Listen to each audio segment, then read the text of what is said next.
మెదక్ జిల్లా 44వ నెంబర్ జాతీయ రహదారిపై చేగుంట వడియారం బైపాస్ వద్ద ఘోర రోడ్డు ప్రమాదం జరిగింది. ముందు వెళుతున్న లారీని వెనుక నుంచి వచ్చిన మరో లారీ ఢీ కొట్టింది. వెనుక లారీలో ఉన్న నలుగురు మృతి చెందగా మరో నలుగురు తీవ్రంగా గాయపడ్డారు. గాయపడ్డ వారిని ఆసుపత్రికి తరలించారు. వారి పరిస్థితి విషమంగా ఉన్నట్టుగా సమాచారం.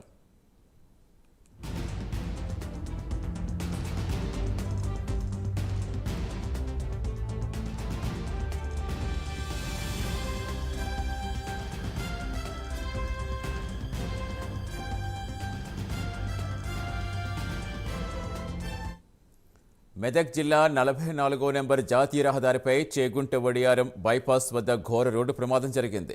ముందు వెళుతున్న లారీని వెనుక నుంచి వచ్చిన మరో లారీ ఢీ కొట్టింది. వెనుక లారీలో ఉన్న నలుగురు మృతి చెందగా మరో నలుగురు తీవ్రంగా గాయపడ్డారు. గాయపడ్డ వారిని ఆసుపత్రికి తరలించారు. వారి పరిస్థితి విషమంగా ఉన్నట్టు సమాచారం. పూర్తి సమాచారం ఇచ్చేందుకు మా కరెస్పాండెంట్ రాము జాయిన్ అవుతున్నారు. రాము, చాలా విషాదకరం. అసలు ఎలా జరిగింది? ప్రస్తుతం గాయపడ్డ వారి సిచ్యువేషన్ ఏంటి? సతీష్, మెదక్ జిల్లాలో ఘోర రోడ్డు ప్రమాదం జరిగింది. అయితే 44వ జాతీయ రహదారి చేగుంట వద్ద ఉన్న వడియారం బైపాస్ వద్ద ఈ ప్రమాదం అయితే సంభవించింది. అయితే ఈ యొక్క లారీలు మధ్యప్రదేశ్ నుంచి హైదరాబాద్ వెళ్తున్న క్రమంలోనే ఈ యొక్క ప్రమాదం జరిగిందని చెప్పవచ్చు.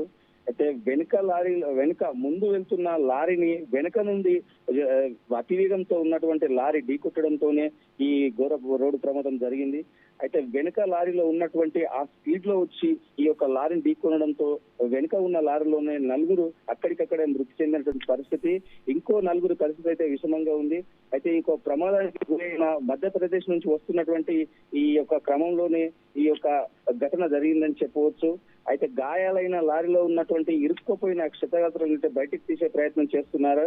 అయితే 108 సిబ్బంది కూడా ఈ యొక్క రోడ్డు ప్రమాదం జరిగిన వెంబడే అక్కడ చేరుకొని ఈ యొక్క క్షతగాత్రులను అయితే ఆసుపత్రికి తరలించే ప్రయత్నం చేశారు. అయినప్పటికీ ఈ యొక్క డెడ్ బాడీలను అయితే అక్కడ ఉన్నటువంటి ఏరియా ఆసుపత్రికి తరలించి పోస్ట్ మార్టం నిమిత్తం అక్కడికి తీసుకొచ్చిన పరిస్థితి నెలకొంది. పూర్తిగా చూసుకున్నట్టయితే ఈ యొక్క పెద్ద ఎత్తున ఘోర రోడ్డు ప్రమాదం అయితే జరిగిందని చెప్పుకోవచ్చు. Satish, right, thank you Ramu.